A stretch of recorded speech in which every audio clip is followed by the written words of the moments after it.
Hello and welcome to Cat Yak, where everything's controlled by evil cats. My name's Beast. I'm a servant of the evil feline horde and your host. So let's get started. Today's literary adventure takes us back to the Goosebumps series with Book 2, Stay Out of the Basement. And trust me, that is one phrase that you will quickly get tired of after reading this book. The review copy of the book I have is a first edition printed July 1992, so the cover has the classic raised and textured Goosebumps logo on it. Also interesting to note that this is one of only two covers from the original 62 book run that didn't have Tim Jacobs' artwork on it.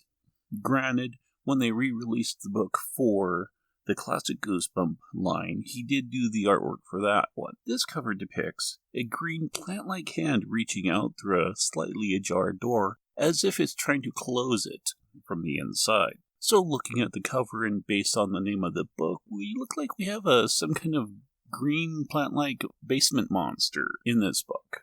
But then we take a look at the back cover. Live plants? Dead people? Dr. Brewer is doing a little plant testing in his basement. Nothing to worry about. Harmless, really.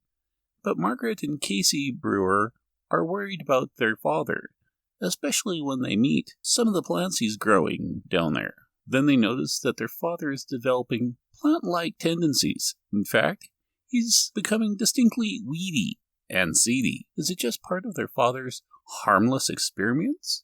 Or has the basement turned into another little shop of horrors? So after hearing that, it kind of gives me this weird David Cronenberg The Fly mixed with some Invasion of the Pod People vibes. But let's not get ahead of ourselves. Let's just start at the beginning. The book starts off with our main character, Margaret Brewer, and her bratty little brother, Casey, playing frisbee. They try to get their dad involved, but he hasn't had much time for them ever since he's been fired from the local science lab, and he has been spending all of his time in his basement laboratory working. The kids even decide to try and go down to see if they can help, but he chases them away, shouting at them to stay out of the basement. We then find out the kid's mother is leaving to go visit / take care of her sister who's in the hospital, and the kids will be left alone with their father for an undetermined amount of time. Later, a friend comes over, and the three kids once again make their way down into the basement. It has a high humidity and temperature, much like the rainforest, and they get to explore some of the plants their father has been working on. And one of the plants is even breathing. But that's not the most awkward thing that happens here. The brother decides that this is the perfect opportunity for him to take off his shirt and leave it on the floor. He then proceeds to scare both his sister and her friend.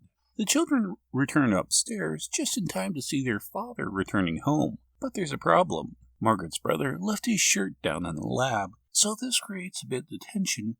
While the brother runs back into the lab to get his shirt, the older sister stands guard, hoping the father will be distracted long enough so they can retrieve it. Her brother doesn't come back right away, though. Margaret decides to go into the basement and help her brother. When she gets down there, she discovers that the plants are starting to do weird things. Once he gets his shirt and he redresses, they go to the bottom of the stairs, only to find their father standing at the top of the stairs looking down at them. The father once again yells at the children, telling them to stay out of the basement. Some time passes, and Margaret gets a phone call from her mother. Seems that it's going to be even longer before she can return home. Later that night, Margaret stumbles upon her father in the kitchen, bent over the sink eating something from a bag. And when she goes to investigate it later, she discovers that he'd been eating out of a bag of plant food. The next day, she tells her brother this, but he just ignores it, and they go off and play some more frisbee. But this time, the frisbee flies wild and knocks off the hat their father had been wearing, and it reveals a bunch of small leafy plants growing where his hair should be. The two children are obviously shocked, but the father rushes over,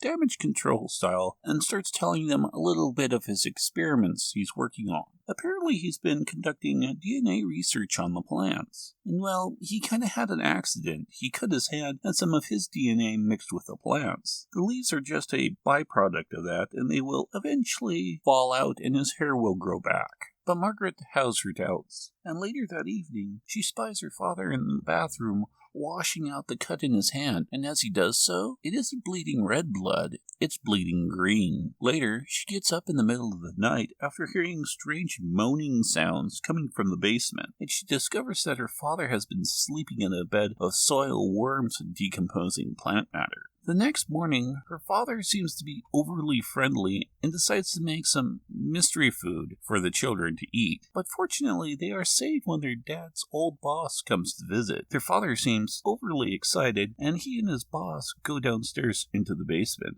They're down there for some time, and the kids start to get suspicious. The next day, the father goes over to help the neighbor put in a sink, and the kids sneak back downstairs. The plants go all tentacle grabby for a bit, but nothing really happens and the kids easily escape. But after hearing loud banging coming from a locked closet, they find their dad's old boss's suit jacket and his tie sitting on one of the benches. And come to think of it, they never actually saw him leave the house. But then their father comes back and they have to make a quick escape, but their dad is on to him and he tells them he's extremely disappointed in them and just to ignore the suit jacket and tie. It was just too hot down there, and he claims his boss just took off the coat and left it there. The next day, we discovered that the mom is supposedly coming back soon, and Dr. Brewer is driving to the airport to pick her up. The kids, wanting to be on good behavior, decide to spend the afternoon outside flying kites. The only problem is, the last place they remember the kites being stored is down in the basement. Once again, down in the basement, they stumble a pair of black shoes and blue suit pants, and the wallet in the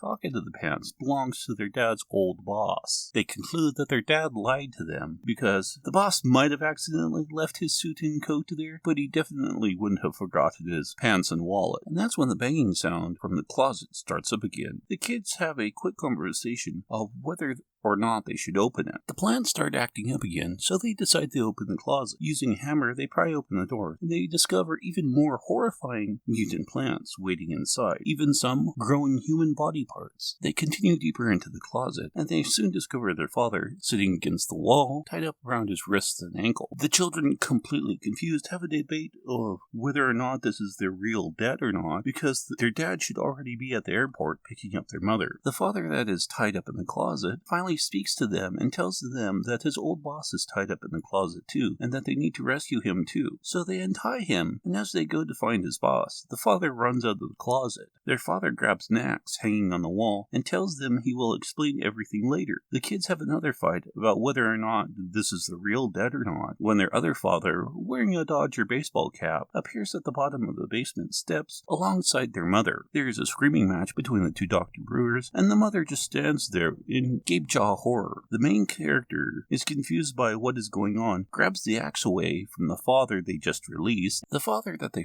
released from the closet calls his daughter Princess. Our main character then has her brother give her a knife, and she then stabs the father that called her Princess in the arm, revealing that he bleeds red blood. This is all the information that she needs, and she hands that father the axe. The father from the closet takes the axe, the other copy screaming that she made a horrible mistake. The father proceeds to chop up the copy. They then rescue Dr. Brewer's old father from the closet, and he explains everything to them and their mother. The book ends with the family working together to clean out the basement, destroying most of the plants and keeping the more normal ones that they plant in the yard. The twist ending of this story is having the main character standing in the yard while a little yellow flower whispers that she needs to help him because he's a real father. No, really! There's a little more humor in this one, and I like the concept that Stine was trying to go for, but it's a little rough around the edges. Of course, considering during the high point of this series he was pumping out one or more books a month,